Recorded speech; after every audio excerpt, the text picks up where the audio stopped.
During this unit, we've been talking about different topics within trigonometry. We started out using trigonometry to solve right triangles, then we moved to angles and radians, and trigonometry on the coordinate plane, and today we're going to talk about the graphs of trigonometric functions and what they look like when you plot out the points. So first let's start with a basic sine graph. You'll see here this is my sine graph in standard form. Y equals A sine and then bx plus c, where my a, b, and c here are all different coefficients that I can change. And my graph here, you'll see, is a wave.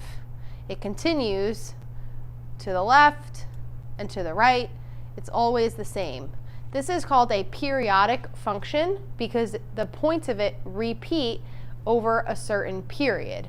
You'll see in my sine wave, it starts at 0, and then it goes up and back down and back to 0. And then it would start again. It would go up and down and back to 0. So that tells me that the period of this sine wave would be from here, 0, all the way to here, 2 pi, because that is when the values would start to repeat again. So the period of a function is the time it takes for it to start repeating itself.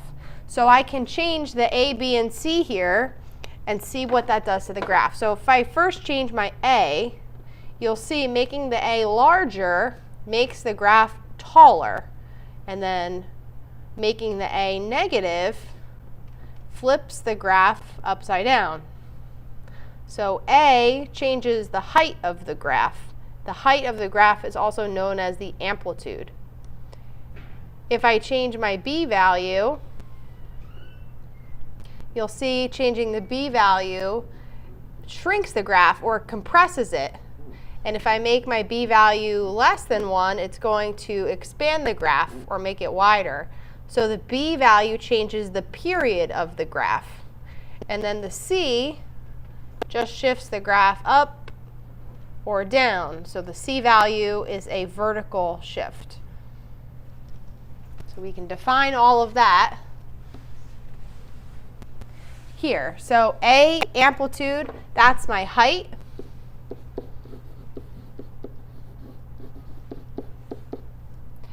The period is the distance it takes to repeat.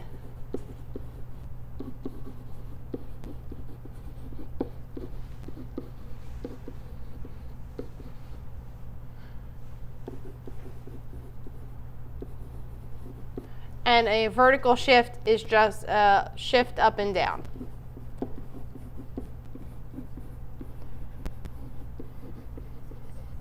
Remember, this is standard form for sine, a sine bx plus c. Now let's look at what it looks like when it's a cosine.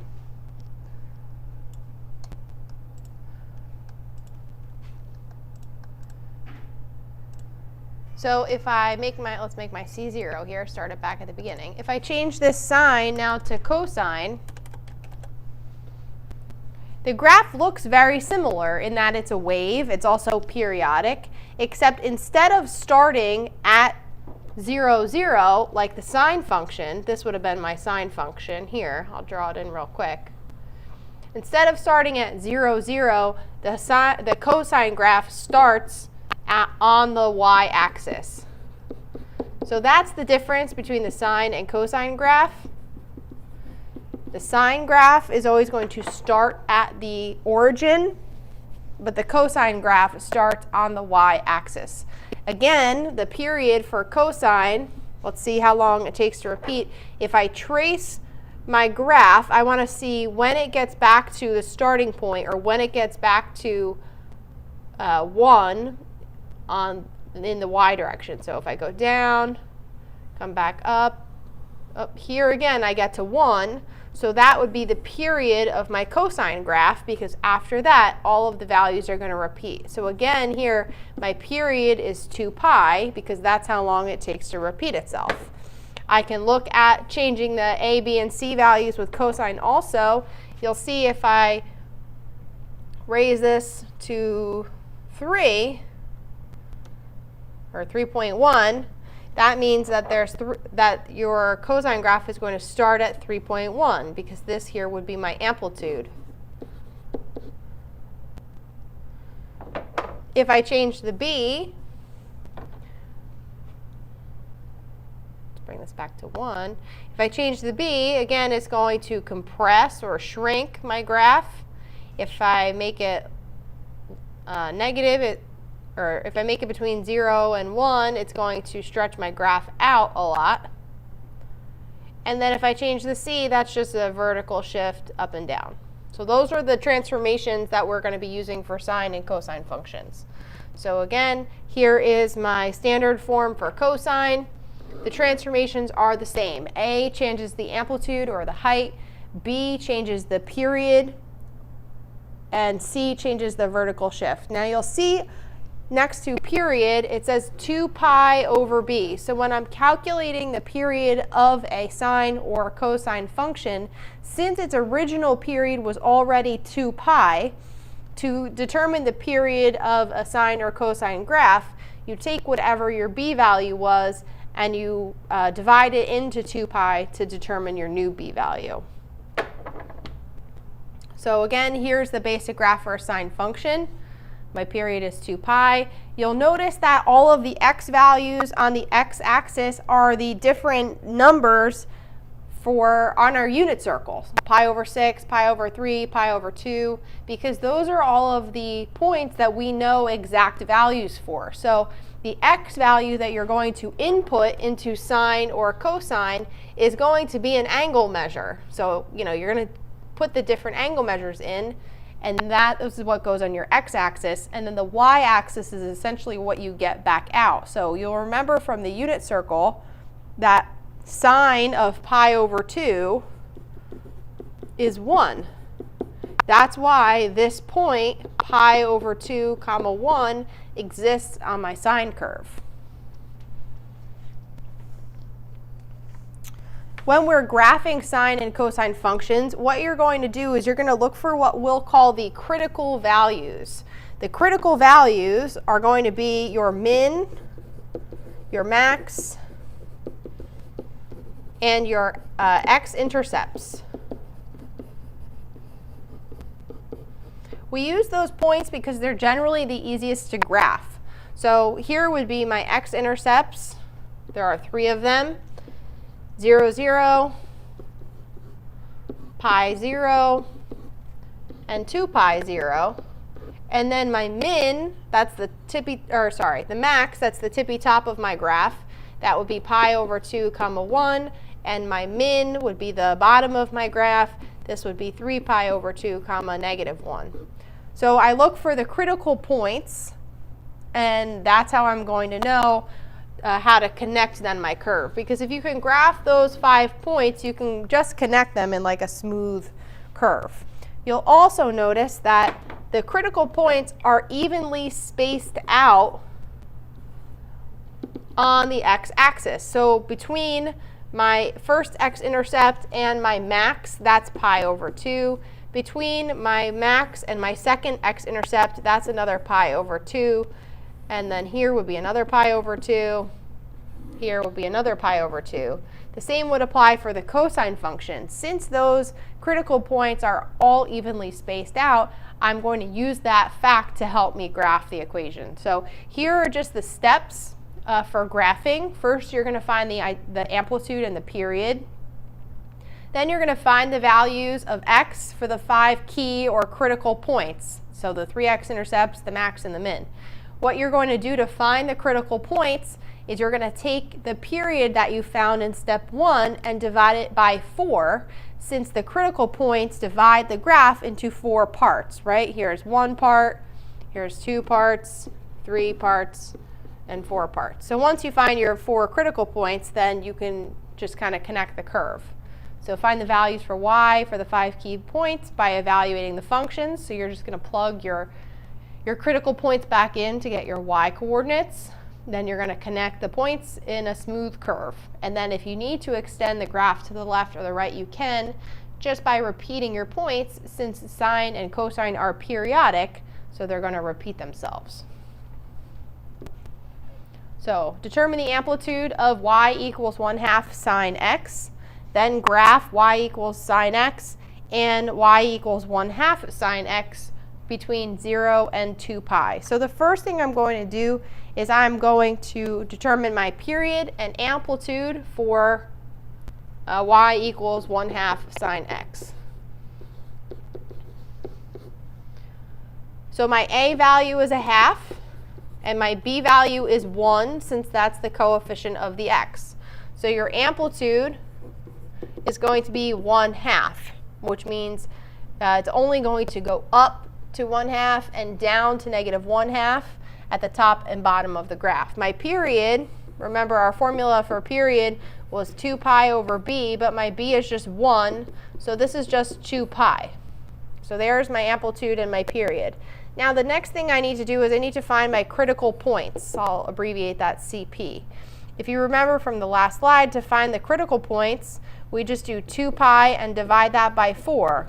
That gives me pi over 2. So I know my critical points are going to occur at every pi over 2. And this number here tells me what to divide the x-axis into when I am graphing my function. So I'm just going to start with an x and a y-axis. Because my critical points occur every pi over 2, that means that my interval on the x-axis is going to be pi over 2. So every line you make, like to split up your graph, these are all going to be pi over 2.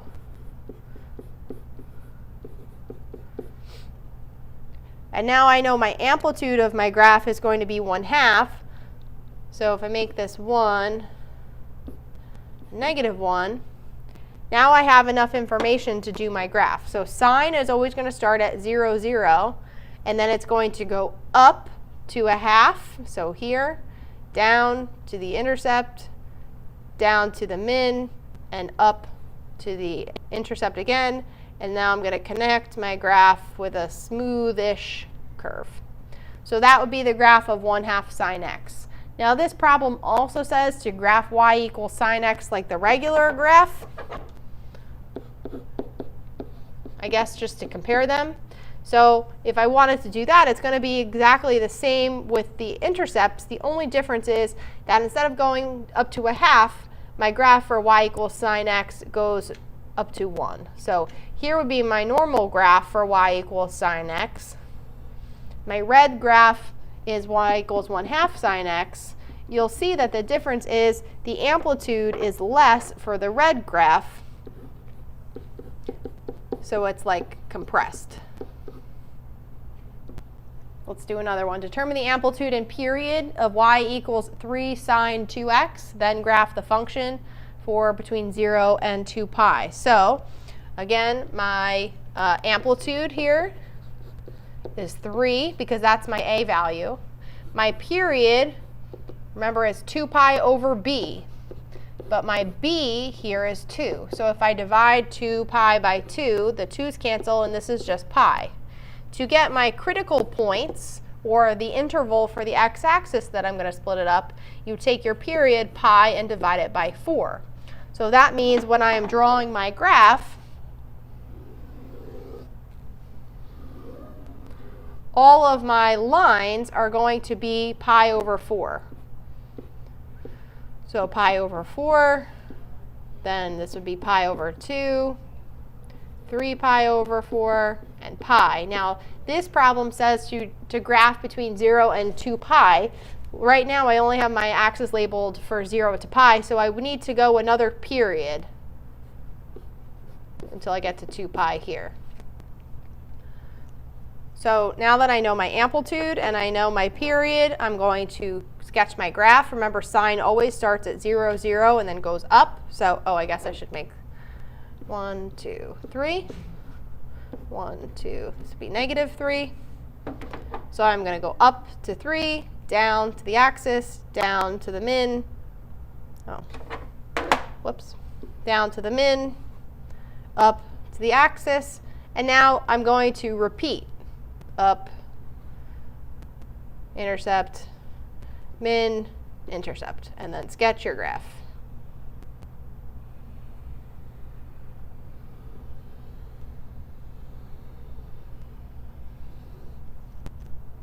So sine always follows the same pattern, right? Origin, max, intercept, min, intercept.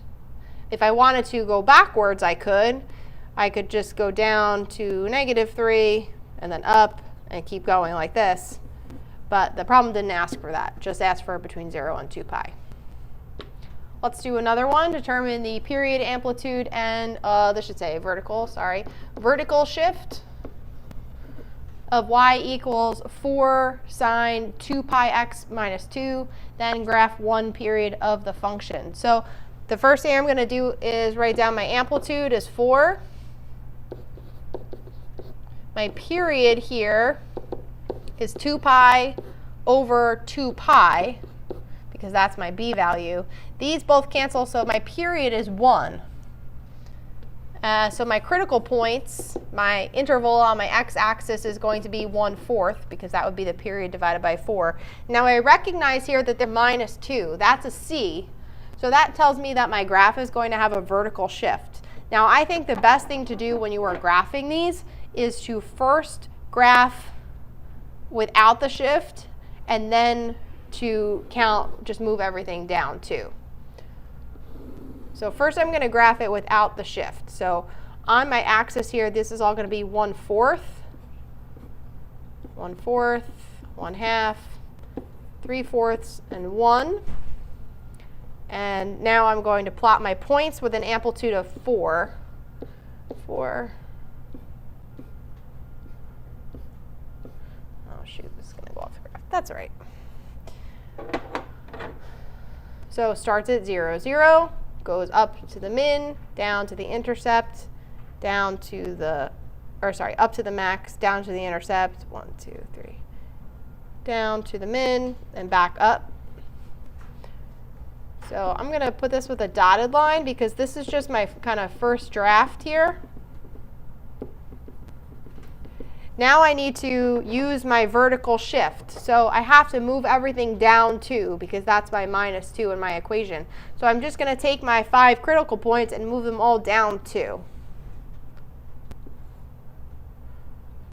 1, 2, down 2. This goes a little below the graph, down 2.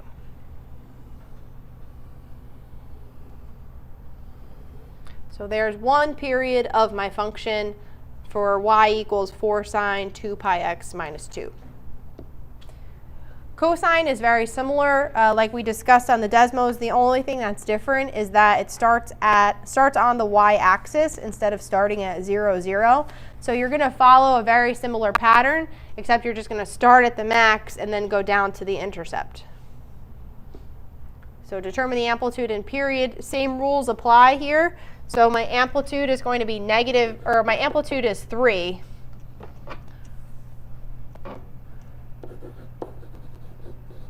Because it's still 3 high. Remember, the negative tells you that you're going to flip the graph.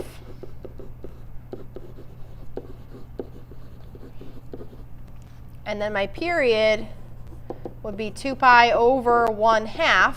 Which if you do in your calculator, 2 divided by 0.5, that actually gives you 4 pi. So my critical points are going to occur every 4 pi divided by 4, so every pi. So when I draw my axis, I'm going to break it up into pi sections. So 1, 2, 3, 4. This would be pi, 2 pi, 3 pi, 4 pi. Because that's where my critical points occur.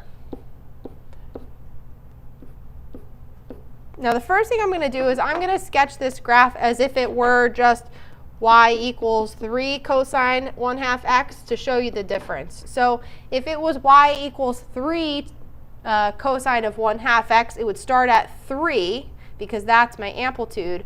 And now I'm going to go to the intercept, to the min, back to the intercept, and back to the top. So this would be the graph of just y equals 3 cosine 1/2 x. But because my equation is y equals -3 cosine 1/2 x, that tells me that I have to reflect this graph over the x-axis. So I'm just going to plot my points on the opposite side of the x-axis, the two intercepts are going to stay the same. The one kind of tricky thing about graphing the cosine function is you want to make sure that the ends look kind of rounded. You don't want to just graph it like this, where it's flat. You want to make sure it's rounded, because if I extended this graph further on the x-axis, right, it would come back up this way. So just make sure that it's, looks like a curve and not a straight line. Like handlebars. Like handlebars on a bicycle? Handlebars on a bicycle. Graph one period of the function y equals 1/2 cosine x minus 1. So my amplitude is 1/2. My period is just 2 pi over 1, or 2 pi.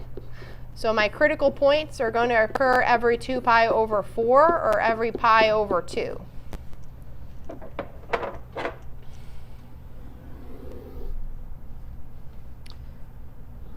Alrighty.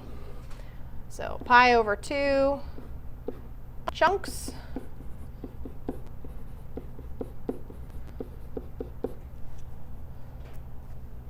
Oh, oops, this should say 1/2, not 1/4.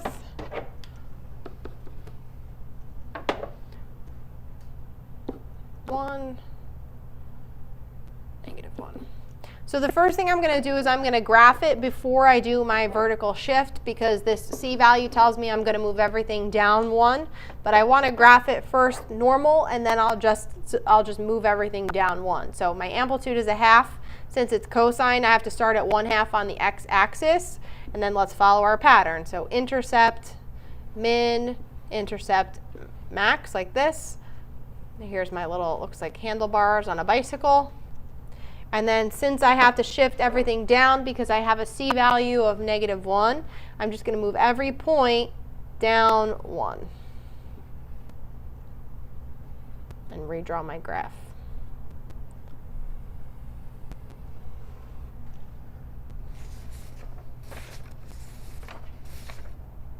Okay. We can also take a graph that's already given to us, and by identifying the period and the amplitude, I can write the equation for that graph. Now, I know that this is going to be a sine function because it goes through the origin. So it's going to be something in the form y equals a sine bx plus c. And there's no shifts here. There's nothing moving up or down. So my C value is going to be 0. So I don't have a C here. So I just need to figure out the amplitude and the period. Well, I can figure out the amplitude by looking at my max point. My max here would be 5, 1. My min would also be -5, oh, sorry, not 1. What is this? Pi over 4. And my min here would be -5, 3 pi over 4. So that tells me that my amplitude is 5. So my A value is going to be 5. And it looks from this graph that the period here is pi, because from 0 to pi, I have one full period of my graph. So I know that when I set 2 pi over b to find the period, that's going to have to equal pi. So I can just solve here for b. So if I multiply both sides by b to get rid of the denominator, these would cancel. I have 2 pi equals b pi, and then divide by pi. You'll see that the b is going to be 2. So that tells me that my equation for my graph here is going to be y equals, now a was 5. I know it's a sine because it intersects at the origin. And then my b value is 2. So there would be my equation for this function. I hope you found this video helpful in learning how to graph sine and cosine equations.